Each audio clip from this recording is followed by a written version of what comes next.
ਗੋਬਿੰਦ ਗੋਬਿੰਦ ਗੋਬਿੰਦ ਸੰਗ ਨਾਮ ਦੇਹੋ ਮਨ ਲੀਨਾ।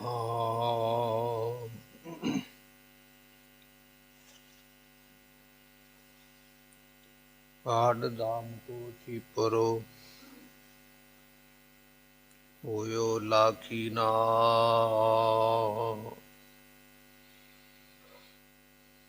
ਬੁਨਨਾ ਤਨਨਾ ਤਿਆਗ ਕਹਿ ਪ੍ਰੀਤ ਚਰਨ ਕਬੀਰਾ।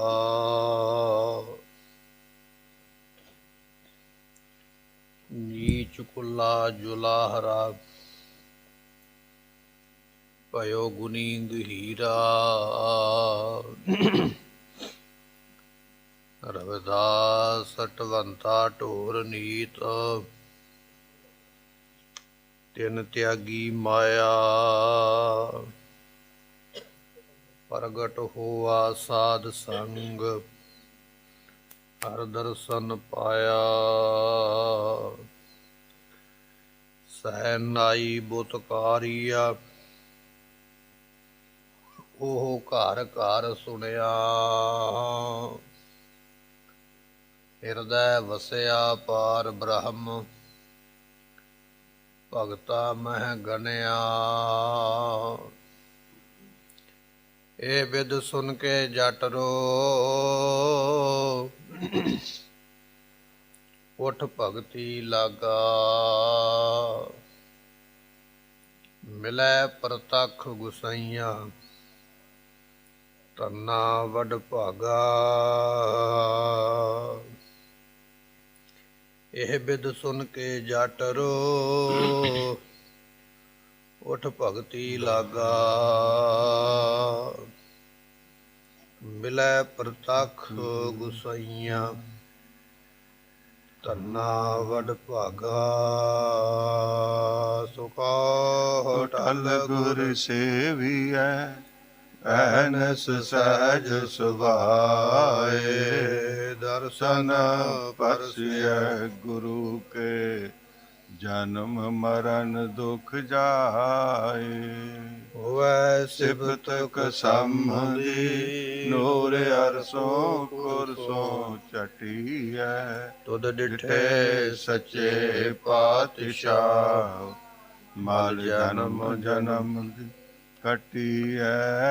ਡਿਠੇ ਸੱਚੇ ਪਾਤਸ਼ਾਹ ਮਲ ਜਨਮ ਜਨਮ ਦੀ ਕਟੀਐ।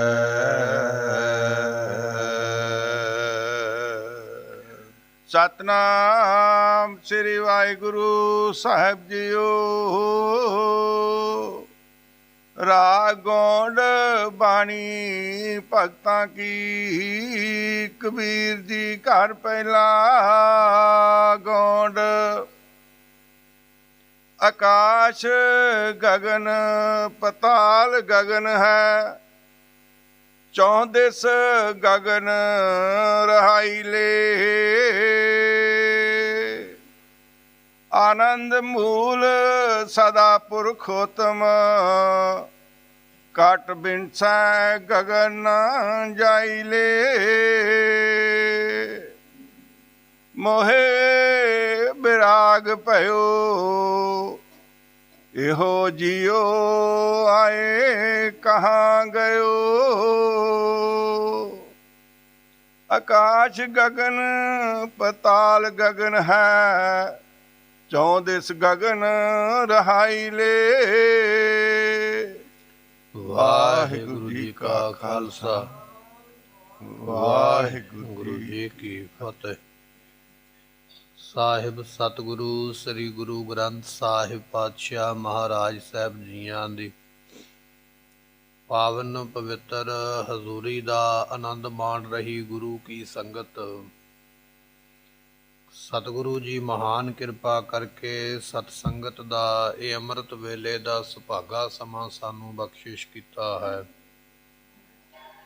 ਗੁਰੂ ਗ੍ਰੰਥ ਸਾਹਿਬ ਮਹਾਰਾਜ ਸਾਹਿਬ ਜੀਆਂ ਦੀ ਪਵਿੱਤਰ ਗੁਰਬਾਣੀ ਜੋ ਅਸੀਂ ਲੜੀਵਾਰ ਕਥਾ ਦੇ ਅੰਦਰ ਸਰਵਨ ਕਰ ਰਹੇ ਹਾਂ। ਬਚਨ ਸਰਵਨ ਕਰ ਰਹੇ ਸੀ ਸਾਹਿਬ ਕਬੀਰ ਸਾਹਿਬ ਜੀਆਂ ਦੀ ਜੋ ਬਾਣੀ ਹੈ, ਗੌਂਡ ਰਾਗ ਦੀ ਸਮਾਪਤੀ ਦੇ ਉੱਪਰ ਮਹਾਰਾਜ ਸਾਹਿਬ ਜੀਆਂ ਨੇ ਲਿਖੀ ਹੈ। ਸੋ ਕਬੀਰ ਸਾਹਿਬ ਜੀ ਦੀ ਬਾਣੀ ਵਿੱਚੋਂ ਦੋ ਸ਼ਬਦ ਆਪਾਂ ਕੱਲ੍ਹ ਦੇ ਦੀਵਾਨ ਵਿੱਚ ਸਰਵਨ ਕੀਤੇ ਸਨ। ਸੰਤ ਮਿਲੈ ਕਿਛ ਸੁਣੀਐ ਕਹੀਐ, ਅਤੇ ਇਸੇ ਤਰ੍ਹਾਂ ਨਰੂ ਮਰੈ ਨਰ ਕਾਮ ਨ ਆਵੈ। ਇਹ ਦੋ ਸ਼ਬਦਾਂ ਦੀ ਵਿਚਾਰ ਆਪਾਂ ਕੱਲ੍ਹ ਸਰਵਨ ਕੀਤੀ ਹੈ। ਅੱਜ ਜਿਵੇਂ ਕਬੀਰ ਸਾਹਿਬ ਦੀ ਰਸਨਾ ਤੋਂ ਮਹਾਰਾਜ ਸਾਹਿਬ ਦੀ ਅੱਗੇ ਬਖਸ਼ਿਸ਼ ਕਰ ਰਹੇ ਨੇ, ਉਹ ਵਿਚਾਰ ਆਪਾਂ ਸਰਵਨ ਕਰਾਂਗੇ। ਆਓ ਮਨ ਦੇ ਧਿਆਨ ਨੂੰ ਟਿਕਾਈਏ, ਭਾਵਨਾ ਦੇ ਨਾਲ ਸਤਿਗੁਰਾਂ ਦੀ ਅੰਮ੍ਰਿਤ ਬਾਣੀ ਸਰਵਨ ਕਰੀਏ। ਮਿਲ ਕੇ ਆਖੀਏ ਸਤਿਨਾਮ ਸ੍ਰੀ ਵਾਹਿਗੁਰੂ ਸਾਹਿਬ ਜੀ। ਸਤਿਨਾਮ ਸ੍ਰੀ ਵਾਹਿਗੁਰੂ ਸਾਹਿਬ ਜੀਓ। ਗੌਂਡ ਰਾਗ ਦਾ ਇਹ ਸ਼ਬਦ ਹੈ। ਕਬੀਰ ਸਾਹਿਬ ਜੀ ਉਪਦੇਸ਼ ਬਖਸ਼ਿਸ਼ ਕਰਦੇ।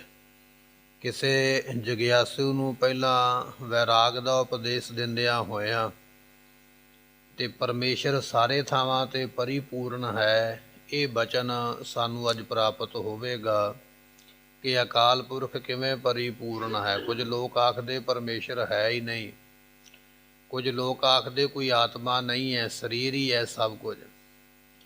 ਸੋ ਇਹ ਲੋਕਾਂ ਦੇ ਆਪਣੇ ਆਪਣੇ ਵਿਚਾਰ ਨੇ। ਕੋਈ ਆਖਦਾ ਆਤਮਾ ਨਹੀਂ ਹੈ, ਕੋਈ ਆਖਦਾ ਪਰਮੇਸ਼ਰ ਨਹੀਂ ਹੈ। ਸੋ ਪਰਮੇਸ਼ਰ ਕਿਵੇਂ ਹੈ ਸਾਰੇ ਥਾਵਾਂ 'ਤੇ, ਇਹ ਵੀ ਸਾਨੂੰ ਇਸ ਸ਼ਬਦ ਵਿੱਚ ਬਖਸ਼ਿਸ਼ ਕਰਨਗੇ।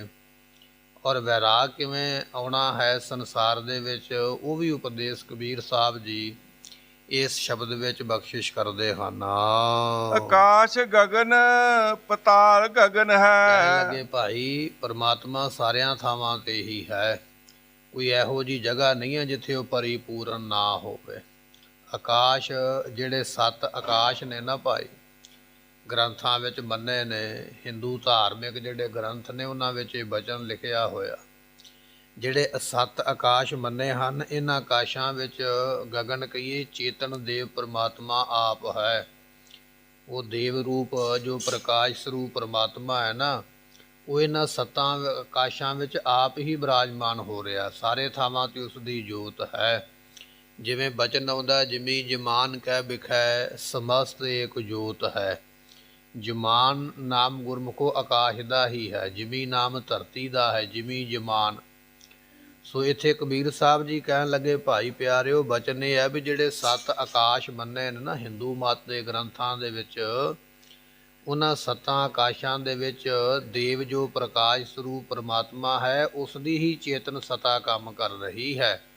ਉਹੀ ਇਹਨਾਂ ਆਕਾਸ਼ਾਂ ਦੇ ਵਿੱਚ ਬਿਰਾਜਮਾਨ ਹੋ ਰਿਹਾ ਹੈ। ਪਤਾਲ ਗਗਨ ਹੈ। ਇਸੇ ਤਰ੍ਹਾਂ ਗੁਰਮੁਖੋ 7 ਪਤਾਲ ਬੰਨੇ ਨੇ ਇਹਨਾਂ ਧਾਰਮਿਕ ਗ੍ਰੰਥਾਂ ਵਾਲਿਆਂ ਨੇ। ਕਹਿਣ ਲੱਗੇ ਉਹ ਜਿਹੜੇ 7 ਪਤਾਲ ਨੇ ਨਾ ਭਾਈ, ਉਹਨਾਂ ਦੇ ਵਿੱਚ ਵੀ ਉਹ ਪਰਮਾਤਮਾ ਅਕਾਲ ਪੁਰਖ ਨਿਰੰਕਾਰ ਜਿਹੜਾ ਹੈ, ਦੇਵ ਕਹੀਏ ਪ੍ਰਕਾਸ਼ ਰੂਪ ਹੈ, ਉਸ ਦੀ ਚੇਤਨ ਸਤਾ ਕੰਮ ਕਰ ਰਹੀ ਹੈ। ਭਾਵੇਂ ਆਕਾਸ਼ ਹਨ, ਭਾਵੇਂ ਪਤਾਲ ਹਨ, ਸਾਰਿਆਂ ਵਿੱਚ ਉਹ ਪਰਮਾਤਮਾ ਦੀ ਹੀ ਜੋਤ ਕੰਮ ਕਰ ਰਹੀ ਹੈ। ਉਸ ਦੀ ਸ਼ਕਤੀ ਦੇ ਨਾਲ, ਉਸ ਦੀ ਕਲਾ ਦੇ ਨਾਲ ਹੀ ਸਭ ਕੁਝ ਹੋ ਰਿਹਾ ਹੈ। 4 ਦਿਸ ਗਗਨ ਰਹਾਈਲੇ। ਇਸੇ ਤਰ੍ਹਾਂ ਜਿਹੜੀਆਂ 4 ਦਿਸ਼ਾਵਾਂ ਨੇ ਨਾ ਗੁਰਮੁਖੋ, ਉੱਤਰ ਦੱਖਣ ਪੂਰਬ ਤੇ ਪੱਛਮ, ਇਹ 4 ਦਿਸ਼ਾਵਾਂ, ਇਹਨਾਂ 4 ਦਿਸ਼ਾਵਾਂ ਦੇ ਵਿੱਚ ਵੀ ਉਹ ਪਰਮਾਤਮਾ ਚੇਤਨ ਦੇਵ ਰਹਾਈਲੇ ਤੋਂ ਭਾਵ ਹੈ ਵੀ ਅਸਥਿਤ ਹੋ ਰਿਹਾ। ਦੱਖਣ ਵਿੱਚ ਚਲੇ ਜਾਓ, ਭਾਵੇਂ ਦੱਖਣ ਵਿੱਚ ਕਿੰਨੇ ਵੀ ਦੇਸ਼ ਨੇ ਜਾਂ ਕਿੰਨੀਆਂ ਸਟੇਟਾਂ ਨੇ, ਉਹਨਾਂ ਵਿੱਚ ਵੀ ਪਰਮਾਤਮਾ ਉਸ ਪਾਸੇ ਵੀ ਹੈ। ਪੂਰਬ ਵੱਲ ਚਲੇ ਜਾਓ, ਉੱਤਰ ਵੱਲ ਚਲੇ ਜਾਓ, ਪੱਛਮ, ਕਿਸੇ ਪਾਸੇ ਵੀ ਚਲੇ ਜਾਓ, ਇਹੋ ਜਿਹੀ ਜਗ੍ਹਾ ਕੋਈ ਹੈ ਹੀ ਨਹੀਂ। ਜਿਸ ਤਰ੍ਹਾਂ ਮੁਸਲਮਾਨ ਮਤ ਵਾਲੇ ਕਹਿੰਦੇ ਵੀ ਅੱਲਾ ਜਿਹੜਾ ਹੈ ਉਹ ਪੱਛਮ ਦੇ ਵੱਲ ਮੱਕੇ ਕਾਬੇ ਦੇ ਵਿੱਚ ਬੈਠਾ ਹੋਇਆ। ਅਸੀਂ ਮੱਕੇ ਨੂੰ ਮੂੰਹ ਕਰਕੇ ਨਮਾਜ਼ ਤੇ ਪੜ੍ਹ ਸਕਦੇ ਹਾਂ, ਪਰ ਪੱਛਮ ਦੇ ਵੱਲ ਮੂੰਹ ਕਰਕੇ ਸਰੀਰ ਦੀ ਕਿਰਿਆ ਨਹੀਂ ਕਰਦੇ, ਬਾਥਰੂਮ ਵਗੈਰਾ ਨਹੀਂ ਕਰਦੇ ਮੁਸਲਮਾਨ। ਪੱਛਮ ਵੱਲ ਨੂੰ ਮੂੰਹ ਕਰਕੇ ਲਹਿੰਦੇ ਵੱਲ ਨੂੰ ਕਹਿੰਦੇ ਇੱਧਰ ਖੁਦਾ ਦਾ ਘਰ ਹੈ, ਇਸ ਪਾਸੇ ਇਹ ਕਰਮ ਨਹੀਂ ਕੀਤਾ ਜਾ ਸਕਦਾ ਹੈ। ਮਹਾਰਾਜ ਕਹਿਣ ਲੱਗੇ ਕਾਹੂ ਲਖਿਓ ਹਰ ਅਵਾਚੀ ਦਿਸ਼ਾ ਮੈਂ। ਕੋਈ ਆਖਦਾ ਹੈ ਕਿ ਪਰਮਾਤਮਾ ਚੜ੍ਹਦੇ ਵੱਲ ਨੂੰ ਹੈ। ਕਾਹੂ ਪਿਸ਼ਾਹ ਕੋ ਸੀਸ ਨਵਾਇਓ, ਕੋਈ ਆਖਦਾ ਪਰਮਾਤਮਾ ਲਹਿੰਦੇ ਵੱਲ ਨੂੰ ਹੈ। ਇਹ ਵੱਖ-ਵੱਖ ਮਤਾਂ ਦੀ ਵਿਚਾਰ ਹੈ। ਕੋਈ ਚੜ੍ਹਦੇ ਪਾਸੇ ਮੰਨਦਾ ਪਿਆ, ਕੋਈ ਖੁਦਾ ਦੇ ਘਰ ਨੂੰ ਲਹਿੰਦੇ ਪਾਸੇ ਮੰਨਦਾ ਪਿਆ। ਕਬੀਰ ਸਾਹਿਬ ਜੀ ਕਹਿਣ ਲੱਗੇ ਗੁਰਮਤਿ ਇਹ ਗੱਲ ਕਹਿੰਦੀ ਹੈ ਚੌਹੋਂ ਦਿਸ ਪਰਮਾਤਮਾ ਤੇ ਚਾਰ ਦਿਸ਼ਾਵਾਂ ਦੇ ਵਿੱਚ ਹੀ ਹੈ। ਜੇ ਤੁਸੀਂ ਆਖੋ ਵੀ ਇਕੱਲਾ ਪੱਛਮ ਦੇ ਵੱਲ ਹੈ ਤੇ ਬਾਕੀ ਫਿਰ ਥਾਵਾਂ ਤੇ ਕੌਣ ਹੈ? ਜੇ ਇਕੱਲਾ ਕਹਿ ਦਈਏ ਪੂਰਬ ਦੇ ਵੱਲ ਹੈ ਤੇ ਬਾਕੀ ਦਿਸ਼ਾਵਾਂ ਦੇ ਵਿੱਚ ਕੌਣ ਹੈ? ਨਹੀਂ ਭਾਈ, ਉਹ ਸਾਰਿਆਂ ਥਾਵਾਂ ਤੇ। ਇਹੋ ਜਿਹੀ ਜਗ੍ਹਾ ਕੋਈ ਹੈ ਹੀ ਨਹੀਂ ਵੀ ਜਿੱਥੇ ਉਹ ਨਾ ਸਮਾਇਆ ਹੋਵੇ। ਚਾਰ ਕੁੰਟ 14 ਭਵਨ ਸਗਲ ਵਿਆਪਤ ਰਾਮ, ਗੁਰਬਾਣੀ ਦਾ ਮਹਾਵਾਕ ਹੈ ਕਿ ਚਾਰ ਜਿਹੜੀਆਂ ਕੁੰਡਾਂ ਹਨ, ਕੁੰਡ ਕਹੀਏ ਜਿਹੜੀਆਂ ਚਾਰ ਦਿਸ਼ਾਵਾਂ ਹਨ। ਇਸੇ ਤਰ੍ਹਾਂ 14 ਭਵਨ, ਇਹ 14 ਲੋਕ ਮੰਨੇ ਬਾਕੀ ਗ੍ਰੰਥਾਂ ਦੇ ਵਿੱਚ। ਗੁਰੂ ਨਾਨਕ ਸਾਹਿਬ ਦੀ ਬਾਣੀ ਨੇ ਬਚਨ ਕੀਤਾ ਪਾਤਾਲਾਂ ਪਾਤਾਲ, ਲੱਖ ਆਗਾਸਾਂ ਆਗਾਸ। ਭਾਵੇਂ ਲੱਖਾਂ ਪਤਾਲ ਤੇ ਆਕਾਸ਼ ਨੇ, ਸਾਰਿਆਂ ਵਿੱਚ ਇਹ ਅਕਾਲ ਪੁਰਖ ਆਪ ਜੀ ਦੀ ਚੇਤਨ ਸਤਾ ਕੰਮ ਕਰਦੀ ਹੈ। ਕੋਟ ਬ੍ਰਹਮੰਡ ਕੋ ਠਾਕੁਰ ਸੁਆਮੀ, ਸਰਬ ਜੀਆਂ ਕਾ ਦਾਤਾ ਰੇ। ਕੁਝ ਲੋਕ ਸ਼ੰਕਾ ਕਰਦੇ ਗੁਰਬਾਣੀ ਦੇ ਉੱਪਰ ਵੀ ਮਹਾਰਾਜ ਨੇ ਲੱਖਾਂ ਪਤਾਲ ਲੱਖਾਂ ਆਕਾਸ਼ ਜਿਹੜੇ ਕਹਿ ਨੇ ਇਹ ਦੂਸਰਿਆਂ ਦੀ ਮਤ ਮੁਤਾਬਕ ਕਹਿ ਦਿੱਤੇ, ਪਰ ਗੁਰਬਾਣੀ ਵਿੱਚ ਤੇ ਬੜੇ ਥਾਵਾਂ ਤੇ ਬਚਨ ਆਉਂਦਾ ਹੈ ਕੋਟ ਬ੍ਰਹਮੰਡ ਕੋ। ਲੱਖਾਂ ਦੀ ਤੁਸੀਂ ਗੱਲ ਛੱਡੋ, ਗੁਰਬਾਣੀ ਤੇ ਕਰੋੜਾਂ ਦੀ ਵੀ ਗੱਲ ਕਰਦੀ ਪਈ ਹੈ। ਕੋਟ ਬ੍ਰਹਮੰਡ, ਬ੍ਰਹਮੰਡ ਜਿਸ ਦੇ ਵਿੱਚ ਧਰਤੀ ਆ ਜਾਂਦੀ, ਆਕਾਸ਼ ਆ ਜਾਂਦਾ, ਪਤਾਲ ਆ ਜਾਂਦਾ, ਚੰਦਰਮਾ ਸੂਰਜ ਤਾਰੇ ਜੋ ਵੀ ਕੁਝ ਇੱਕ ਬ੍ਰਹਮੰਡ ਵਿੱਚ ਮੰਨੇ। ਪਰ ਗੁਰਬਾਣੀ ਇਹ ਗੱਲ ਕਹਿੰਦੀ ਹੈ ਵੀ ਇਸ ਤਰ੍ਹਾਂ ਦੇ ਬ੍ਰਹਮੰਡ ਪਤਾ ਨਹੀਂ ਕਰੋੜਾਂ ਹੀ ਤੁਰੇ ਫਿਰਦੇ ਬਣੇ ਹੋਏ। ਪਰਮਾਤਮਾ ਇੰਨਾ ਬੇਅੰਤ ਹੈ, ਉਹਦੇ ਇੱਕ ਇੱਕ ਰੋਮ ਦੇ ਵਿੱਚ ਪਤਾ ਨਹੀਂ ਕਿੰਨੇ ਕਿੰਨੇ ਬ੍ਰਹਮੰਡ ਸਮਾਏ ਹੋਏ, ਇੰਨਾ ਵਿਸ਼ਾਲ ਹੈ। ਸੋ ਰੋ ਵਿਚਾਰ ਚਾਰ ਕੁੰਟ 14 ਭਵਨ ਸਗਲ ਵਿਆਪਤ ਰਾਮ। ਰਾਮ ਜੋ ਰਮਿਆ ਹੋਇਆ ਪਰਮੇਸ਼ਰ ਸਾਰਿਆਂ ਥਾਵਾਂ ਤੇ, ਭਾਵੇਂ ਉਹ 14 ਭਵਨ 14 ਲੋਕ ਨੇ ਤੇ ਭਾਵੇਂ ਉਹ ਚਾਰ ਦਿਸ਼ਾਵਾਂ ਨੇ, ਸਾਰਿਆਂ ਵਿੱਚ ਉਹ ਮਿਲਿਆ ਹੋਇਆ। 14 ਲੋਕ ਮਝਾਰ, ਰੋਮ ਰੋਮ ਮਹਿ ਬਸੈ ਮੁਰਾਰ। ਕਬੀਰ ਸਾਹਿਬ ਦੀ ਬਾਣੀ ਆਪਾਂ ਪੜ੍ਹਦੇ ਨਾ ਗੌੜੀ ਰਾਗ ਦੇ ਅੰਦਰ, ਤੇ ਉਹਦੇ ਵਿੱਚ ਉਹਨਾਂ ਨੇ ਬਚਨ ਕੀਤਾ ਜਿਸ ਨੂੰ ਆਪਾਂ 52 ਅੱਖਰੀ ਆਖਦੇ। ਕਹਿਣ ਲੱਗੇ ਭਾਈ ਭਾਵੇਂ 14 ਲੋਕ ਨੇ ਤੇ ਭਾਵੇਂ ਇਸੇ ਤਰ੍ਹਾਂ ਇਹ ਚਾਰ ਦਿਸ਼ਾਵਾਂ ਨੇ, ਰੋਮ ਰੋਮ ਮੈਂ ਹਰੇਕ ਜਗ੍ਹਾ ਦੇ ਉੱਪਰ ਮੁਰਾਰੀ ਪਰਮਾਤਮਾ ਵਸਿਆ। ਦੱਸੋ ਕਿਹੜੀ ਜਗ੍ਹਾ ਤੇ ਉਹ ਨਹੀਂ ਹੈ? ਗਿਆਨੀਆਂ ਦੇ ਮੁਤਾਬਕ, ਜਿਨ੍ਹਾਂ ਨੂੰ ਗਿਆਨ ਹੋਇਆ ਭਗਤ ਪ੍ਰਹਿਲਾਦ ਵਰਗਿਆਂ ਨੂੰ, ਉਹਨਾਂ ਦੇ ਮੁਤਾਬਕ ਸਾਰਿਆਂ ਥਾਵਾਂ ਤੇ ਘੱਟ ਘੱਟ ਮੈਂ ਹਰਜੂ ਬਸੈ। ਗੁਰੂ ਤੇਗ ਬਹਾਦਰ ਪਾਤਸ਼ਾਹ ਜੀ ਦਾ ਬਚਨ ਕਿ ਉਹ ਪਰਮਾਤਮਾ ਸਾਰਿਆਂ ਦੇ ਵਿੱਚ ਹੈ। ਸਾਰਿਆਂ ਵਿੱਚ ਵਿਆਪਕ ਹੋਣ ਕਰਕੇ ਫਿਰ ਅੱਗੇ ਇੱਕ ਸਵਾਲ ਪੈਦਾ ਹੋ ਜਾਂਦਾ, ਜੇ ਪਰਮਾਤਮਾ ਸਾਰਿਆਂ ਵਿੱਚ ਹੀ ਹੈ, ਫਿਰ ਜਦੋਂ ਅਸੀਂ ਮਰ ਜਾਵਾਂਗੇ, ਸਾਡਾ ਸਰੀਰ ਮਰੇਗਾ, ਫਿਰ ਪਰਮਾਤਮਾ ਵੀ ਮਰ ਜਾਏਗਾ। ਇਹ ਇੱਕ ਸਵਾਲ ਪੈਦਾ ਹੋ ਜਾਂਦਾ ਹੈ ਕਿ ਸਾਡੇ ਮਰਨ ਦੇ ਨਾਲ ਉਹ ਮਰੇਗਾ ਜੋ ਸਾਡੇ ਵਿੱਚ ਹੈ। ਤੇ ਪਾਤਸ਼ਾਹ ਫਰਮਾਉਂਦੇ ਹਨ 14 ਗਗਨ ਰਹਾਈਲੇ, ਆਨੰਦ ਮੂਲ ਸਦਾ ਪੁਰਖੋਤਮ। ਪੁਰਖੋਤਮ ਤੋਂ ਭਾਵ ਹੈ ਜੋ ਪਰਸ਼ੋਤਮ ਹੈ ਪਰਮਾਤਮਾ, ਸਦਾ ਰਹਿਣ ਵਾਲਾ ਜੋ ਪਰਮਾਤਮਾ ਹੈ। ਸੋ ਕਹਿ ਲਈਏ ਆਨੰਦ ਰੂਪ, ਆਨੰਦ ਮੂਲ, ਉਹ ਆਨੰਦ ਦਾ ਮੂਲ ਕਹੀਏ ਮੁੱਢ ਹੈ। ਜਿਹੜਾ ਸਦਾ ਰਹਿਣ ਵਾਲਾ ਪਰਮਾਤਮਾ ਹੈ ਉਹ ਆਨੰਦ ਦਾ ਭਾਈ ਮੁੱਢ ਹੈ। ਆਨੰਦ ਉਹਦੇ ਤੋਂ ਹੀ ਪੈਦਾ ਹੁੰਦਾ, ਸਾਰਿਆਂ ਨੂੰ ਆਨੰਦ ਦੇਣ ਵਾਲਾ ਹੈ। ਘਟ ਬਿੰਸੈ ਗਗਨ ਨ ਜਾਈਲੇ। ਘਟ ਨਾਮ ਘੜੇ ਦਾ ਹੈ। ਘੜੇ ਵਿੱਚ ਪਾਣੀ ਪਾ ਕੇ ਰੱਖ ਦਿਓ ਤੇ ਘੜੇ ਵਿੱਚ ਤੁਸੀਂ ਵੇਖੋਗੇ ਜਦੋਂ ਪਾਣੀ ਦਾ ਘੜਾ ਭਰ ਜਾਵੇ ਉਹਦੇ ਵਿੱਚ ਆਕਾਸ਼ ਦੀ ਫੋਟੋ ਦਿਸਦੀ ਹੈ, ਪ੍ਰਤੀਬਿੰਬ ਆਕਾਸ਼ ਦਾ ਦਿਸਦਾ। ਭਰੇ ਹੋਏ ਭਾਂਡੇ ਦੇ ਵਿੱਚ ਸੂਰਜ ਦੀ ਫੋਟੋ ਦਿਸਦੀ ਹੈ, ਸੂਰਜ ਦਾ ਪ੍ਰਕਾਸ਼ ਦਿਸਦਾ ਹੈ। ਪਰ ਜੇ ਆਪਾਂ ਇਹ ਗੱਲ ਕਹੀਏ ਵੀ ਉਹ ਭਾਂਡਾ ਅਸੀਂ ਪਾਣੀ ਦਾ ਡੋਲ ਦਈਏ, ਮੂਧਾ ਕਰ ਦਈਏ, ਜਾਂ ਘੜੇ ਨੂੰ ਅਸੀਂ ਭੰਨ ਦਈਏ ਤੇ ਸੂਰਜ ਵੀ ਨਾਲ ਹੀ ਭੱਜ ਜਾਏਗਾ, ਟੁੱਟ ਜਾਏਗਾ। ਜੇ ਅਸੀਂ ਘੜਾ ਭੰਨ ਦਿੱਤਾ ਤੇ ਆਕਾਸ਼ ਵੀ ਨਾਲ ਹੀ ਟੁੱਟ ਜਾਏਗਾ। ਨਹੀਂ ਗੁਰਮੁਖੋ, ਪ੍ਰਤੀਬਿੰਬ ਹੀ ਦਿਸਦਾ ਹੈ ਘੜੇ ਵਿੱਚ ਜਾਂ ਭਾਂਡੇ ਪਾਣੀ ਦੇ ਵਿੱਚ। ਭਾਂਡਾ ਮੂਧਾ ਕਰਨ ਦੇ ਨਾਲ ਜਾਂ ਘੜਾ ਤੋੜਨ ਦੇ ਨਾਲ ਆਕਾਸ਼ ਨਹੀਂ ਟੁੱਟਦਾ ਹੈ, ਨਾ ਹੀ ਸੂਰਜ ਟੁੱਟਦਾ ਹੈ।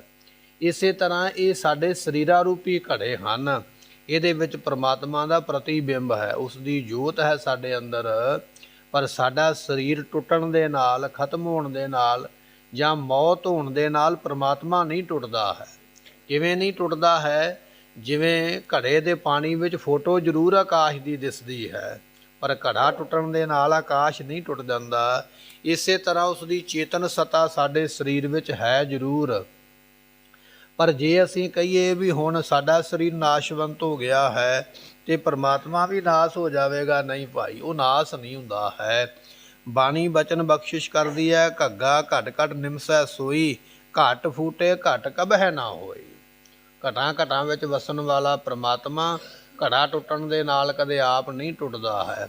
ਤੇ ਘੜਾ ਸਾਡਾ ਸਰੀਰ ਹੀ ਹੈ। ਇਹ ਸਰੀਰ ਰੂਪੀ ਘੜਾ ਟੁੱਟੇਗਾ ਜਿਸ ਵੇਲੇ ਮਿੱਟੀ ਦਾ ਭਾਂਡਾ, ਤੇ ਕਹਿਣ ਲੱਗੇ ਪਰਮਾਤਮਾ ਟੁੱਟਦਾ ਨਹੀਂ, ਕਿਸੇ ਪਾਸੇ ਨਾਸ ਨਹੀਂ ਹੁੰਦਾ। ਇਸੇ ਸ਼ਬਦ ਨੂੰ ਫਿਰ ਬਖਸ਼ਿਸ਼ ਕਰਦੇ ਹਨ। ਆਕਾਸ਼ ਗਗਨ ਪਤਾਲ ਗਗਨ ਹੈ। ਆਕਾਸ਼ ਤੋਂ ਭਾਵ ਗੁਰਮੁਖੋ ਜਿਹੜਾ ਸਾਡਾ ਸਿਰ ਹੈ ਜਾਂ ਸਿਰ ਦੇ ਉੱਪਰ ਜੋ ਆਕਾਸ਼ ਹੈ, ਇਹਦੇ ਵਿੱਚ ਵੀ ਪਰਮਾਤਮਾ ਹੈ। ਗਗਨ ਕਹੀਏ ਚੇਤਨ ਸਰੂਪ ਪਰਮਾਤਮਾ। ਸਾਡਾ ਜੋ ਸਿਰ ਹੈ ਨਾ, ਆਕਾਸ਼ ਦੇ ਵਾਂਗ ਜਿਹੜਾ ਉੱਚਾ ਹੈ, ਆਕਾਸ਼ ਦੀ ਨਿਆਈ ਜਿਹੜਾ ਸਿਰ ਹੈ, ਸਿਰ ਵਿੱਚ ਵੀ ਪਰਮਾਤਮਾ, ਉੱਪਰਲੇ ਪਾਸੇ ਵੀ ਪਰਮਾਤਮਾ ਹੈ।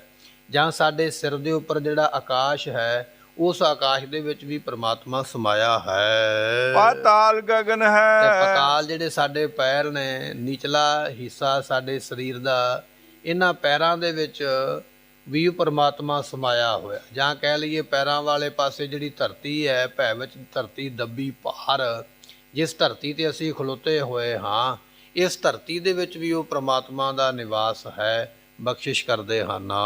ਚੌ ਦਿਸ ਗਗਨ ਰਹਾਈਲੇ। ਸਾਡੇ ਸਰੀਰ ਦੇ ਚਾਰ ਛਪੇਰੇ, ਸੱਜੇ ਖੱਬੇ ਅੱਗੇ ਪਿੱਛੇ, ਇਹ ਪਰਮਾਤਮਾ ਹੀ ਹੈ। ਆਕਾਸ਼ ਦੇ ਵਾਂਗ ਉਹ ਸਰਬ ਵਿਆਪਕ, ਸਾਰਿਆਂ ਥਾਵਾਂ ਤੇ ਸੁਭਾਏਮਾਨ ਹੈ। ਆਨੰਦ ਮੂਲ ਸਦਾ ਉਹ ਪੁਰਖੋਤਮ। ਪਰਮਾਤਮਾ ਆਨੰਦ ਦਾ ਮੁੱਢ ਹੈ ਤੇ ਮਰਿਆਦਾ ਪੁਰਸ਼ੋਤਮ ਹੈ, ਮਰਿਆਦਾ ਬਣਾਉਣ ਵਾਲਾ ਹੈ। ਘਟ ਬਿਨਸੇ ਗਗਨ ਨ ਜਾਈਲੇ। ਪਰ ਗੁਰਮੁਖੋ ਸਾਡਾ ਸਰੀਰ ਜੇ ਬਿਨਸ ਵੀ ਗਿਆ ਨਾ, ਤੇ ਕਦੇ ਪਰਮਾਤਮਾ ਨਹੀਂ ਜਾਵੇਗਾ। ਉਹ ਸਦਾ ਰਹਿਣ ਵਾਲਾ ਹੈ ਤੇ ਸਦਾ ਹੀ ਉਹ ਰਹਿੰਦਾ ਹੈ। ਸਰੀਰਾਂ ਦੇ ਨਾਸ ਹੋਣ ਦੇ ਨਾਲ ਉਹ ਨਾਸ ਨਹੀਂ ਹੁੰਦਾ ਹੈ। ਮੋਹਿ ਬਿਰਾਗ ਭਇਓ। ਉਸ ਵੇਲੇ ਕਿਸੇ ਨੇ ਫਿਰ ਸਵਾਲ ਕੀਤਾ, ਮਹਾਰਾਜ ਲੋਕ ਰੋਂਦੇ ਨੇ ਮਰ ਗਿਆਂ ਦੇ ਕੋਲ ਜਾ ਕੇ, ਬੜਾ ਰੋਂਦੇ, ਦੁਖੀ ਹੁੰਦੇ, ਰੋਂਦੇ ਕਿਉਂ ਹਨ? ਤੇ ਕਬੀਰ ਸਾਹਿਬ ਜੀ ਫਰਮਾਉਂਦੇ ਹਨ, ਮੋਹਿ ਬਿਰਾਗ ਭਇਓ। ਲੋਕ ਮਰੇ ਦੇ ਕੋਲ ਜਾ ਕੇ ਆਖਦੇ ਮੈਨੂੰ ਬੜਾ ਵਿਰਾਗ ਹੋਇਆ ਹੈ, ਮੈਨੂੰ ਬੜਾ ਦੁੱਖ ਹੋਇਆ ਹੈ, ਮੈਨੂੰ ਤੇ ਬੜਾ ਰੋਣਾ ਆ ਰਿਹਾ ਹੈ। ਕਿਉਂ ਆ ਰਿਹਾ ਰੋਣਾ ਭਾਈ? ਕਿਉਂਕਿ ਫਲਾਣਾ ਸਾਡਾ ਰਿਸ਼ਤੇਦਾਰ ਚੜ੍ਹਾਈ ਕਰ ਗਿਆ, ਸਰੀਰ ਛੱਡ ਗਿਆ ਹੈ। ਮੋਹਿ ਬੈਰਾਗ ਭਇਓ, ਮੈਨੂੰ ਬੜਾ ਰੋਣਾ ਆ ਰਿਹਾ ਹੈ। ਫਿਰ ਬਖਸ਼ਦੇ ਹਨ, ਮੋਹਿ ਬੈਰਾਗ ਭਇਓ। ਜਾਂ ਬੈਰਾਗ ਦਾ ਦੂਜਾ ਅਰਥ ਕੀਤਾ ਹੈ ਸੰਸਾ। ਮੇਰੇ ਮਨ ਵਿੱਚ ਬੜਾ ਸੰਸਾ ਹੈ ਕਿ ਇਹ ਕਿਸ ਤਰ੍ਹਾਂ ਹੋ ਸਕਦਾ ਹੈ, ਇਹ ਕਿਵੇਂ ਹੋਇਆ ਹੈ, ਇਹ ਕਿਵੇਂ ਹੋ ਗਿਆ ਹੈ। ਇਹ ਲੋਕਾਂ ਦੇ ਸਵਾਲ ਹੁੰਦੇ ਜਦੋਂ ਕੋਈ ਸਰੀਰ ਚੜ੍ਹਾਈ ਕਰ ਜਾਂਦਾ ਹੈ ਨਾ, ਕੋਈ ਪੂਰਾ ਹੋ ਜਾਂਦਾ ਤੇ ਸੁਨੇਹਾ ਮਿਲਦਾ, ਜਿਹਨੂੰ ਸੁਨੇਹਾ ਮਿਲਦਾ ਉਹ ਸਵਾਲ ਕਰਦਾ ਅੱਗੋਂ, ਇਹ ਕਿਵੇਂ ਹੋ ਸਕਦਾ ਹੈ, ਇਹ ਕਿਵੇਂ ਹੋ ਗਿਆ ਹੈ, ਇਹ ਹੋਣਾ ਨਹੀਂ ਸੀ ਚਾਹੀਦਾ। ਇਸ ਤਰ੍ਹਾਂ ਦੇ ਸੰਸ਼ੇ ਕਰਦੇ ਲੋਕ ਇਹੋ ਜਿਹੀ ਖਬਰ ਸੁਣ ਕੇ। ਸੋ ਉਸ ਵੇਲੇ ਮਹਾਰਾਜ ਬਖਸ਼ਿਸ਼ ਕਰਦੇ, ਕਿਉਂਕਿ ਵਸਤੂ ਵਿਆਪਕ ਹੁੰਦੀ ਹੈ, ਉਸ ਦਾ ਆਉਣਾ ਜਾਣਾ ਬਣ ਨਹੀਂ ਸਕਦਾ ਹੈ। ਜੀਵ ਦਾ ਆਉਣਾ ਜਾਣਾ ਇਹ ਬਣਿਆ, ਇਹ ਸਾਰੇ ਆਖਦੇ ਹਨ ਤੇ ਬਖਸ਼ਿਸ਼ ਕਰਦੇ ਹਨ। ਇਹ ਜਿਉ ਆਏ ਕਹਾਂ ਗਇਓ। ਤੇ ਮਹਾਰਾਜ ਕਹਿਣ ਲੱਗੇ, ਇਹ ਭਾਈ ਜਿਹੜਾ ਜੀਵ ਹੈ, ਜਿਹੜਾ ਸਰੀਰ ਹੈ, ਇਹੋ ਜਿਉ। ਜਿਉ ਤੋਂ ਭਾਵ ਹੈ ਜੀਵ ਆਇਆ ਹੋਇਆ ਕਿੱਥੇ ਚਲਾ ਗਿਆ। ਲੋਕ ਸਵਾਲ ਕਰਦੇ, ਭਾਈ ਇਹ ਜਿਹੜਾ ਕੱਲ ਆਪਣੇ ਵਿੱਚ ਤੁਰਿਆ ਫਿਰਦਾ ਸੀ, ਇਹ ਮੌਤ ਨੂੰ ਤੇ ਪ੍ਰਾਪਤ ਹੋ ਗਿਆ, ਪਰ ਮਰਨ ਤੋਂ ਮਗਰੋਂ ਬੰਦਾ ਕਿੱਥੇ ਚਲੇ ਜਾਂਦਾ ਹੈ, ਇਹ ਕਿਸੇ ਨੂੰ ਖਬਰ ਨਹੀਂ ਹੈ। ਕੁਝ ਲੋਕਾਂ ਦੇ ਵਿਚਾਰ ਨੇ ਕਿ ਬੰਦਾ ਮਰ ਜਾਵੇ, ਉਹਦੇ ਮੰਜੇ ਥੱਲੇ ਰੇਤਾ ਜਿਹੜੀ ਆ ਉਹ ਢੇਰ ਲਾ ਕੇ ਰੱਖ ਦਿਓ। ਕੋਈ ਆਖਦੇ ਵੀ ਆਟਾ ਪਾ ਕੇ ਭਾਂਡੇ ਵਿੱਚ ਰੱਖ ਦਿਓ, ਇਸ ਤਰ੍ਹਾਂ ਕੋਈ ਆਖਦਾ ਸਵਾਹ ਪਾ ਕੇ ਰੱਖ ਦਿਓ। ਪੁੱਛਿਆ ਜਾਵੇ ਕੀ ਹੋਵੇਗਾ, ਕਹਿਣ ਲੱਗੇ ਇਹਦੇ ਉੱਪਰ ਨਿਸ਼ਾਨ ਲੱਗ ਜਾਏਗਾ ਵੀ ਇਹ ਬੰਦਾ ਕਿਹੜੀ ਜੂਨ ਵਿੱਚ ਪੈ ਗਿਆ ਹੈ, ਉਸ ਦੇ ਪੰਜੇ ਦਾ ਨਿਸ਼ਾਨ ਲੱਗੇਗਾ। ਕੁਝ ਲੋਕ ਇਹੋ ਜਿਹੀਆਂ ਵਿਚਾਰਾਂ ਕਰਦੇ, ਪਰ ਮਹਾਰਾਜ ਕਹਿਣ ਲੱਗੇ ਨਹੀਂ ਭਾਈ, ਇਹ ਤੇ ਮਨਮਾਤੀ ਹੈ ਤੇ ਆਪਣੇ ਆਪਣੇ ਮਨਾਂ ਦੇ ਕਿਆਫੇ ਨੇ, ਆਪਣੀਆਂ ਆਪਣੀਆਂ ਵਿਚਾਰਾਂ ਹਨ। ਸੋ ਇਹੋ ਜਿਉ ਆਏ ਕਹਾਂ ਗਇਓ, ਇਹ ਕਿੱਥੋਂ ਆਇਆ ਸੀ ਔਰ ਕਿੱਥੇ ਚਲਾ ਗਿਆ, ਇਸ ਗੱਲ ਨੂੰ ਕੋਈ ਨਹੀਂ ਜਾਣਦਾ। ਕਿਸੇ ਨੂੰ ਵੀ ਨਹੀਂ ਪਤਾ ਹੈ ਕਿ ਇਹ ਜੀਵ ਨਾਲ ਅੱਗੇ ਕੀ ਹੋਇਆ ਹੈ। ਸੋ ਕੁਝ ਲੋਕ ਇਸ ਤਰ੍ਹਾਂ ਦੇ ਵੀ ਨੇ ਦੁਨੀਆ ਵਿੱਚ, ਜਿਨ੍ਹਾਂ ਨੂੰ ਆਪਾਂ ਕਹਿੰਦੇ ਨੇ ਨਾਸਤਕ ਲੋਕ, ਰੱਬ ਦੀ ਹੋਂਦ ਨੂੰ ਨਾ ਮੰਨਣ ਵਾਲੇ। ਕਹਿਣ ਲੱਗੇ ਕਿਹੜਾ ਰੱਬ, ਨਹੀਂ ਰੱਬ ਹੈ ਹੀ ਕੋਈ ਨਹੀਂ। ਕਿਸੇ ਨੇ ਪੁੱਛਿਆ ਭਾਈ ਰੱਬ ਕਿਉਂ ਨਹੀਂ ਹੈ? ਰੱਬ ਸਰੀਰਾਂ ਦੇ ਵਿੱਚ ਹੈ। ਕਹਿਣ ਲੱਗੇ ਸਰੀਰਾਂ ਵਿੱਚ ਕਿੱਥੇ ਰੱਬ ਦਿਸਦਾ ਤੇ ਹੈ ਕੋਈ ਨਹੀਂ। ਤੇ ਫਿਰ ਸਵਾਲ ਕਰਨ ਵਾਲਾ ਕਹਿੰਦਾ ਨਾ ਵੀ ਦਿਸਦਾ ਕੋਈ ਨਹੀਂ। ਉੱਤਰ ਦੇਣ ਵਾਲਾ ਆਖਦਾ ਵੀ ਉਹ ਆਤਮਾ ਰੂਪ ਹੈ, ਸਾਡੇ ਅੰਦਰ ਬੈਠਾ ਹੈ।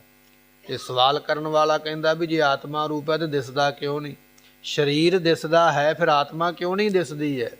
ਇਹਦਾ ਮਤਲਬ ਹੈ ਵੀ ਆਤਮਾ ਦਿਸਦੀ ਨਹੀਂ, ਆਤਮਾ ਹੈ ਹੀ ਕੋਈ ਨਹੀਂ, ਸਰੀਰ ਹੀ ਹੈ ਸਾਰਾ ਕੁਝ। ਤੇ ਫਿਰ ਉਸ ਵੇਲੇ ਬਖਸ਼ਿਸ਼ ਬਚਨ ਕਰਦੇ। ਕਹਿਣ ਲੱਗੇ ਭਾਈ ਇਹ ਸਰੀਰ ਜਿਹੜਾ ਤੁਹਾਨੂੰ ਦਿਸਦਾ ਹੈ ਇਹ ਬਣਿਆ ਕਿੱਥੋਂ ਹੈ, ਕਿਵੇਂ ਬਣਿਆ ਹੈ, ਇਹਦੇ ਬਾਰੇ ਕੋਈ ਦੱਸ ਸਕਦੇ ਹੋ? ਕਿਉਂਕਿ ਸਵਾਲ ਕਰਨਾ ਬੜਾ ਸੌਖਾ ਹੈ, ਉੱਤਰ ਦੇਣਾ ਬੜਾ ਔਖਾ ਹੈ। ਇਹ ਗੱਲ ਤੇ ਕਹਿ ਦਿੱਤੀ ਹੈ ਵੀ ਆਤਮਾ ਦਿਸਦੀ ਨਹੀਂ, ਆਤਮਾ ਹੁੰਦੀ ਨਹੀਂ ਹੈ, ਗੱਲ ਹੀ ਖਤਮ ਹੋ ਗਈ। ਪਰ ਕਬੀਰ ਸਾਹਿਬ ਜੀ ਕਹਿਣ ਲੱਗੇ ਫਿਰ ਇਹ ਦੱਸੋ ਜੇ ਆਤਮਾ ਹੁੰਦੀ ਨਹੀਂ ਹੈ ਇਹ ਸਰੀਰ ਕਿੱਥੋਂ ਬਣਿਆ ਹੈ, ਕਿਵੇਂ ਬਣਿਆ ਹੈ? ਚਲੋ ਸਰੀਰ ਦੀ ਆਪਾਂ ਗੱਲ ਕਰ ਲਈਏ, ਇਹਦੇ ਬਾਬਤ ਦੱਸਣਾ ਕਰੋ। ਰਹਾਉ ਪੰਚ ਤਤ ਮਿਲ ਕਾਇਆ ਕੀਨੀ। ਕਹਿਣ ਲੱਗੇ ਇਹ ਸੁਭਾਵਕ ਹੀ ਪੰਜਾਂ ਤੱਤਾਂ ਦਾ ਇਹ ਸਰੀਰ ਬਣਿਆ ਹੈ। ਪਾਂਚ ਤਤ ਕੋ ਤਨ ਰਚਿਓ। ਹਵਾ ਹੈ, ਅੱਗ ਹੈ, ਪਾਣੀ ਹੈ ਤੇ ਧਰਤੀ ਤੇ ਆਕਾਸ਼, ਇਹ ਪੰਜ ਤੱਤ ਹਨ। ਇਹਨਾਂ ਪੰਜਾਂ ਤੱਤਾਂ ਦੇ ਨਾਲ ਸਰੀਰ ਬਣਿਆ ਹੈ। ਇਹਨਾਂ ਪੰਜਾਂ ਤੱਤਾਂ ਦੇ ਨਾਲ ਹੀ ਬ੍ਰਹਿਮੰਡ ਬਣਿਆ ਹੈ। ਇਹ ਸਾਰੀਆਂ ਵਸਤੂਆਂ ਜਿਹੜੀਆਂ ਪੰਜ ਤੱਤ ਤੋਂ ਬਣੀਆਂ ਹੋਈਆਂ। ਪੰਚ ਤੱਤ ਮਿਲ ਕਾਇਆ ਕੀਨੀ। ਸੋ ਇਹ ਪੰਜਾਂ ਤੱਤਾਂ ਦਾ ਇਹ ਬਣਿਆ ਹੋਇਆ ਕਾਇਆ ਸਰੀਰ ਉਤਪੰਨ ਕੀਤਾ ਹੋਇਆ ਹੈ, ਜਿਸ ਨੂੰ ਤੁਸੀਂ ਆਖਦੇ ਹੋ ਕਿ ਇਹ ਸਰੀਰ ਹੀ ਆਤਮਾ ਹੈ। ਤੁਸੀਂ ਮੰਨਦੇ ਹੋ ਪਰ ਸਰੀਰ ਤੇ ਪੰਜਾਂ ਤੱਤਾਂ ਤੋਂ ਬਣਿਆ ਹੈ ਤੇ ਪੰਜਾਂ ਤੱਤਾਂ ਦਾ ਸਰੀਰ ਤੇ ਹੈ। ਜਿਹੜੀ ਆਤਮਾ ਤੁਸੀਂ ਇਸੇ ਨੂੰ ਹੀ ਮੰਨੀ ਬੈਠੇ ਹੋ ਤੇ ਫਿਰ ਸਾਡੀ ਗੱਲ ਦਾ ਜਵਾਬ ਦੇਣਾ ਕਰੋ। ਤਤ ਕਹਾਂ ਤੇ ਕੀਨ ਰੇ। ਸੋ ਗੁਰਮੁਖੋ ਇਹ ਪੰਜ ਤੱਤ ਫਿਰ ਕਿੱਥੋਂ ਆਏ? ਇਹ ਤੇ ਮੰਨਦੇ ਪਏ ਆ ਨਾ ਵੀ ਸਰੀਰ ਪੰਜਾਂ ਤੱਤਾਂ ਦਾ ਬਣਿਆ, ਪਰ ਇਹ ਤੱਤ ਕਿੱਥੋਂ ਆਏ ਨੇ? ਤੱਤ ਵੀ ਤੇ ਕਿਸੇ ਨੇ ਬਣਾਏ ਨੇ ਨਾ, ਆਪਣੇ ਆਪ ਥੋੜੀ ਬਣ ਗਿਆ। ਵਿਦਵਾਨਾਂ ਨੇ ਬੜੀ ਸੋਹਣੀ ਉਦਾਹਰਨ ਦਿੱਤੀ ਹੈ। ਕਿਸੇ ਬੰਦੇ ਨੇ ਆਖਿਆ ਵੀ ਕੰਧ ਦੇ ਉੱਪਰ ਫੋਟੋ ਬੜੀ ਸੋਹਣੀ ਬਣੀ ਹੈ, ਚਿੱਤਰਕਾਰੀ ਬੜੀ ਸੋਹਣੀ ਬਣੀ ਹੈ। ਚਿੱਤਰਕਾਰੀ ਤੇ ਸੋਹਣੀ ਬਣੀ ਹੈ, ਪਰ ਗੁਰਮੁਖੋ ਚਿੱਤਰਕਾਰੀ ਆਪਣੇ ਆਪ ਥੋੜੀ ਬਣ ਗਈ ਹੈ। ਚਿੱਤਰਕਾਰੀ ਬਣਨ ਤੋਂ ਪਹਿਲਾਂ ਚਿੱਤਰਕਾਰ ਪਹਿਲਾਂ ਬੈਠਾ ਹੈ। ਜੇ ਚਿੱਤਰਕਾਰ ਆਇਆ ਹੈ ਤਾਂ ਹੀ ਉਹਨੇ ਚਿੱਤਰ ਬਣਾਇਆ। ਜੇ ਫੋਟੋ ਬਣਾਉਣ ਵਾਲਾ ਫੋਟੋ ਖਿੱਚਣ ਵਾਲਾ ਹੀ ਨਾ ਹੋਵੇ ਤੇ ਫੋਟੋ ਬਣੇ ਕਿਵੇਂ? ਫੋਟੋ ਖਿੱਚਣ ਤੋਂ ਪਹਿਲਾਂ ਫੋਟੋ ਬਣਾਉਣ ਵਾਲਾ ਬਣਿਆ ਹੈ। ਪੇਂਟਿੰਗ ਕਰਨ ਵਾਲਾ ਪੇਂਟਿੰਗ ਕੀਤੀ ਹੈ, ਪਰ ਪੇਂਟਰ ਪਹਿਲਾਂ ਬੈਠਾ ਹੈ। ਜੇ ਪੇਂਟਰ ਹੀ ਨਾ ਹੋਵੇ ਤੇ ਪੇਂਟਿੰਗ ਕਿਵੇਂ ਹੋਵੇਗੀ? ਜੇ ਚਿੱਤਰਕਾਰ ਹੀ ਨਾ ਹੋਵੇ ਤੇ ਫੋਟੋ ਕਿਵੇਂ ਬਣੇ, ਚਿੱਤਰ ਕਿਵੇਂ ਬਣੇ? ਮਹਾਰਾਜ ਕਹਿਣ ਲੱਗੇ ਭਾਈ ਇਸੇ ਤਰ੍ਹਾਂ ਇਹ ਜਿਹੜੇ ਪੰਜ ਤੱਤ ਨੇ ਨਾ ਗੁਰਮੁਖੋ, ਇਹ ਤੇ ਚਿੱਤਰ ਹੈ, ਪਰ ਉਹਨਾਂ ਪੰਜਾਂ ਤੱਤਾਂ ਨੂੰ ਬਣਾਉਣ ਵਾਲਾ ਚਿੱਤਰਕਾਰ ਪਿੱਛੇ ਬੈਠਾ ਹੈ ਜਿਹਨੇ ਪੰਜ ਤੱਤ ਬਣਾਏ। ਹੁਣ ਮੰਨਣੀ ਪਵੇਗੀ ਨਾ ਇਹ ਗੱਲ ਕਿ ਜਿਹੜੇ ਪੰਜ ਤੱਤ ਨੇ ਇਹਨਾਂ ਨੂੰ ਵੀ ਬਣਾਉਣ ਵਾਲਾ ਕੋਈ ਹੈ। ਪੰਜ ਤੱਤ ਆਪੇ ਥੋੜੀ ਬਣ ਗਏ ਨੇ। ਸੋ ਪਾਤਸ਼ਾਹ ਕਹਿਣ ਲੱਗੇ ਤੱਤ ਕਹਾਂ ਤੇ ਕੀਨ ਰੇ। ਤੁਸੀਂ ਇਹ ਦੱਸੋ ਵੀ ਪੰਜਾਂ ਤੱਤਾਂ ਦਾ ਗੁਰਮੁਖੋ ਸਰੀਰ ਬਣਿਆ, ਪਰ ਇਹਨਾਂ ਪੰਜਾਂ ਤੱਤਾਂ ਨੂੰ ਬਣਾਉਣ ਵਾਲਾ ਕੌਣ ਹੈ? ਇਸ ਦੇ ਕਾਰਨ ਕੀ ਨੇ ਦੱਸਣਾ ਕਰੋ। ਤੇ ਕੁਝ ਲੋਕ ਆਖਦੇ ਸੁਭਾਵਕ ਹੀ ਬਣ ਗਏ। ਕਹਿਣ ਲੱਗੇ ਨਹੀਂ ਭਾਈ ਸੁਭਾਵਕ ਕੁਝ ਨਹੀਂ ਬਣਿਆ ਹੈ, ਕਿਉਂਕਿ ਚਿੱਤਰਕਾਰ ਤੋਂ ਬਿਨਾਂ ਚਿੱਤਰਕਾਰੀ ਨਹੀਂ ਬਣਦੀ। ਪਰਮੇਸ਼ਰ ਦੀ ਹੋਂਦ ਤੋਂ ਬਿਨਾਂ ਪੰਜ ਤੱਤ ਬਣ ਹੀ ਨਹੀਂ ਸਕਦੇ। ਪੰਜ ਤੱਤ ਨਹੀਂ ਬਣਦੇ ਤੇ ਫਿਰ ਇਹ ਸਰੀਰ ਕਿਵੇਂ ਬਣ ਸਕਦਾ ਹੈ? ਕਰਮ ਬਦ ਤੁਮ ਜਿਉ ਕਹਿਤ ਹੋ। ਕਿਸੇ ਨੇ ਆਖਿਆ ਵੀ ਇਹ ਜਿਹੜਾ ਜੀਵ ਹੈ ਨਾ ਕਰਮਾਂ ਦਾ ਬੱਧਾ ਆਉਂਦਾ ਹੈ। ਜੇ ਕਰਮ ਹਨ ਤੇ ਤਾਂ ਜੀਵ ਆ ਗਿਆ। ਸਵਾਲ ਅੱਗੇ ਪੈਦਾ ਹੋ ਗਿਆ ਨਾ, ਬੰਦੇ ਨੂੰ ਸਰੀਰ ਕਿਉਂ ਮਿਲਿਆ? ਕਹਿਣ ਲੱਗੇ ਜੀ ਕਰਮਾਂ ਕਰਕੇ ਮਿਲਿਆ। ਦੂਜਾ ਸਵਾਲ ਪੈਦਾ ਹੋਇਆ ਪਸ਼ੂਆਂ ਨੂੰ ਸਰੀਰ ਕਿਉਂ ਮਿਲਿਆ? ਕਹਿੰਦੇ ਜੀ ਕਰਮਾਂ ਕਰਕੇ ਮਿਲਿਆ। ਤੀਜਾ ਸਵਾਲ ਖੜਾ ਹੋਇਆ ਪੰਛੀਆਂ ਨੂੰ ਕਿਉਂ ਮਿਲਿਆ? ਕਹਿਣ ਲੱਗੇ ਜੀ ਕਰਮਾਂ ਕਰਕੇ ਮਿਲਿਆ। ਇੱਕੋ ਹੀ ਜਵਾਬ ਹੈ, ਜਿਹੋ ਜਿਹਾ ਕਰਮ ਕੀਤੇ ਉਹੋ ਜਿਹਾ ਸਰੀਰ ਮਿਲ ਗਿਆ, ਜਿਹੋ ਜਿਹਾ ਕਰਮ ਕੀਤੇ ਉਹੋ ਜਿਹਾ ਦੁੱਖ ਤੇ ਸੁੱਖ ਮਿਲ ਗਿਆ। ਕਹਿਣ ਲੱਗੇ ਜੀ ਇਹ ਕਰਮਾਂ ਦਾ ਹੀ ਬੱਧੇ ਹੋਏ ਬਣਾਏ ਹੋਏ ਸਰੀਰ ਨੇ। ਤੇ ਕਬੀਰ ਸਾਹਿਬ ਜੀ ਕਹਿਣ ਲੱਗੇ ਬਚਨ ਬਖਸ਼ਿਸ਼ ਕਰਦੇ ਹਨ। ਕਰਮੇ ਕਿਨ ਜਿਉ ਦੀਨ ਰੇ। ਕਹਿਣ ਲੱਗੇ ਕਰਮ ਬੰਧ ਤੁਮ ਜਿਉ ਕਹਿਤ ਹੋ। ਤੁਸੀਂ ਆਖਦੇ ਹੋ ਕਿ ਇਹ ਕਰਮਾਂ ਦਾ ਬੱਧਾ ਹੋਇਆ ਜੀਵ ਹੈ, ਵੀ ਕਰਮਾਂ ਦੇ ਬੱਧੇ ਹੋਏ ਅਸੀਂ ਦੁਨੀਆ ਤੇ ਆਏ ਹਾਂ। ਕਰਮਾਂ ਕਰਕੇ ਸਰੀਰ ਸਾਨੂੰ ਮਿਲਿਆ, ਕਰਮਾਂ ਕਰਕੇ ਪਸ਼ੂ ਪੰਛੀਆਂ ਨੂੰ ਮਿਲਿਆ। ਤੁਸੀਂ ਆਖਦੇ ਹੋ ਵੀ ਇਹ ਜੀਵ ਜਾਂ ਕਹਿ ਲਈਏ ਇਹ ਸਰੀਰ ਸਾਰੇ ਕਰਮਾਂ ਦੇ ਬੱਧੇ ਹੋਏ ਹਨ। ਕਰਮੇ ਕਿਨ ਜਿਉ ਦੀਨ ਰੇ। ਪਰ ਤੁਸੀਂ ਇਹ ਦੱਸੋ ਵੀ ਕਰਮਾਂ ਵਿੱਚ ਸ਼ਕਤੀ ਕਿੰਨੇ ਪਾਈ ਹੈ? ਕਿਉਂਕਿ ਜਿੰਨਾ ਚਿਰ ਤਾਕਤ ਨਾ ਹੋਵੇ ਕਰਮ ਵੀ ਆਪਣੇ ਆਪ ਕੁਝ ਨਹੀਂ ਕਰ ਸਕਦੇ। ਕਰਮ ਤੇ ਗੁਰਮੁਖੋ ਜੜ ਹੈ, ਤੇ ਜੜ ਜਿਹੜੀ ਚੀਜ਼ ਇੱਕ ਥਾਂ ਤੇ ਖਲੋਤੀ ਹੈ, ਚੱਲ ਨਹੀਂ ਸਕਦੀ ਹੈ। ਜਿਹੜੀ ਚੱਲ ਨਹੀਂ ਸਕਦੀ ਹੈ ਉਹ ਆਪਣੇ ਆਪ ਕੀ ਕਰ ਸਕਦੀ ਹੈ? ਕਰਮ ਤੇ ਇੱਕ ਜਗ੍ਹਾ ਤੇ ਬੱਧਾ ਹੋਇਆ, ਕਰਮ ਦੇ ਕੋਲ ਅਸੀਂ ਚੱਲ ਕੇ ਜਾਣਾ ਹੈ। ਮੰਨ ਲਓ ਕਿਸੇ ਵਿਅਕਤੀ ਦੇ ਕਰਮਾਂ ਵਿੱਚ ਇਹ ਗੱਲ ਲਿਖੀ ਹੈ ਵੀ ਇਹਦਾ ਫਲਾਣੀ ਥਾਂ ਤੇ ਫਲਾਣੇ ਮੋੜ ਤੇ ਐਕਸੀਡੈਂਟ ਹੋਣਾ ਹੈ। ਉਹ ਜਿਹੜਾ ਮੋੜ ਹੈ ਜਾਂ ਸੜਕ ਹੈ ਉਹ ਆਪਣੇ ਆਪ ਤੇ ਨਹੀਂ ਨਾ ਸਾਡੇ ਕੋਲ ਚੱਲ ਕੇ ਆਵੇਗੀ ਵੀ ਆਪਾਂ ਮੰਜੇ ਤੇ ਸੁੱਤੇ ਹੋਈਏ ਤੇ ਸੜਕ ਆਪਣੇ ਕੋਲ ਆ ਜਾਏ ਤੇ ਆਪਣਾ ਉੱਥੇ ਐਕਸੀਡੈਂਟ ਹੋ ਜਾਵੇ। ਨਹੀਂ, ਸੜਕ ਉੱਥੇ ਹੀ ਹੈ ਜਿੱਥੇ ਹੈ, ਮੋੜ ਕੰਧ ਉੱਥੇ ਹੀ ਹੈ ਜਿੱਥੇ ਹੈ, ਬਲਕਿ ਅਸੀਂ ਚੱਲ ਕੇ ਉਹਦੇ ਕੋਲ ਜਾਣਾ ਹੈ ਤੇ ਫਿਰ ਜਾ ਕੇ ਸਾਡੇ ਨਾਲ ਉਹ ਭਾਣਾ ਵਾਪਰਨਾ ਜਿਹੜਾ ਸਾਡੇ ਕਰਮਾਂ 'ਚ ਲਿਖਿਆ। ਪਰ ਜੇ ਆਪਾਂ ਆਖੀਏ ਵੀ ਕਰਮ ਜਿਹੜੇ ਨੇ ਉਹ ਫਲ ਦਿੰਦੇ, ਤੇ ਗੁਰਮੁਖੋ ਕਰਮ ਚੱਲ ਕੇ ਨਹੀਂ ਆਉਂਦਾ, ਅਸੀਂ ਕਰਮ ਦੇ ਕੋਲ ਚੱਲ ਕੇ ਗਏ ਆ। ਜੋ ਸਾਡੇ ਨਾਲ ਦੁੱਖ ਸੁੱਖ ਬਿਮਾਰੀ ਜੋ ਵੀ ਹੈ ਉਹਦੇ ਕੋਲ ਅਸੀਂ ਚੱਲ ਕੇ ਗਏ ਤਾਂ ਉਸ ਤਰ੍ਹਾਂ ਸਾਨੂੰ ਉਹ ਮਿਲ ਗਈ ਹੈ। ਕਰਮਾਂ ਨੇ ਸਾਨੂੰ ਖਿੱਚ ਕੇ ਉੱਥੇ ਲੈ ਗਏ ਨੇ। ਜੇ ਕਰਮਾਂ ਵਿੱਚ ਤਾਕਤ ਨਾ ਹੋਵੇ ਤੇ ਅਸੀਂ ਜਾਈਏ ਕਿਵੇਂ? ਸਤਿਗੁਰੂ ਕਹਿਣ ਲੱਗੇ ਕਰਮ ਹੈ ਕਿਨ ਜਿਉ ਦੀਨ ਰਹੇ। ਸਵਾਲ ਇਹ ਹੈ ਕਰਮਾਂ ਵਿੱਚ ਕਿੰਨੇ ਇਹੋ ਜਿਹੀ ਤਾਕਤ ਪਾਈ ਹੈ ਜਿਹੜੇ ਕਰਮ ਸਾਨੂੰ ਦੁੱਖ ਤੇ ਸੁੱਖ ਦਿੰਦੇ ਪਏ? ਦੱਸੋ ਭਾਈ, ਹੈ ਕਿਸੇ ਕੋਲ ਇਸ ਗੱਲ ਦਾ ਜਵਾਬ? ਕਬੀਰ ਸਾਹਿਬ ਜੀਆਂ ਦਾ ਬਚਨ ਸੁਣ ਕੇ ਕਿ ਕਰਮਾਂ ਨੂੰ ਬੰਨ੍ਹਣ ਦੀ ਸ਼ਕਤੀ ਕਿਹਨੇ ਦਿੱਤੀ ਹੈ, ਜਿਹੜਾ ਸਵਾਲ ਕਰਨ ਵਾਲਾ ਚੁੱਪ ਕਰ ਗਿਆ। ਹੁਣ ਕੀ ਜਵਾਬ ਦਈਏ? ਤੇ ਕਬੀਰ ਸਾਹਿਬ ਜੀ ਫਿਰ ਫਰਮਾਉਂਦੇ ਹਨ, ਹਰ ਮੈਂ ਤਨ ਹੈ ਤਨ ਮੈਂ ਹਰ ਹੈ। ਕਬੀਰ ਸਾਹਿਬ ਜੀ ਕਹਿਣ ਲੱਗੇ ਭਾਈ ਇਹ ਮੰਨ ਲਓ ਕਰਮਾਂ ਵਿੱਚ ਵੀ ਪਰਮੇਸ਼ਰ ਹੈ, ਤੱਤਾਂ ਵਿੱਚ ਵੀ ਪਰਮੇਸ਼ਰ ਹੈ, ਸਰੀਰਾਂ ਵਿੱਚ ਵੀ ਪਰਮੇਸ਼ਰ ਹੈ, ਇਹ ਮੰਨਣਾ ਪਵੇਗਾ। ਬਚਨ ਕਰਦੇ ਹਰ ਮੈਂ ਹੈ ਤਨ ਹੈ। ਇਹ ਜਿੰਨੇ ਤਨ ਸਰੀਰ ਨੇ ਨਾ ਸਾਰਿਆਂ ਸਰੀਰਾਂ ਵਿੱਚ ਪਰਮੇਸ਼ਰ ਹੈ, ਤੇ ਇਸੇ ਤਰ੍ਹਾਂ ਤਨ ਮੈਂ ਹਰ ਹੈ, ਸਰੀਰਾਂ ਵਿੱਚ ਪਰਮੇਸ਼ਰ ਹੈ, ਪਰਮੇਸ਼ਰ ਵਿੱਚ ਸਾਰੇ ਸਰੀਰ ਨੇ, ਕੋਈ ਕਿਸੇ ਤੋਂ ਫਰਕ ਵੱਖਰਾ ਨਹੀਂ ਹੈ।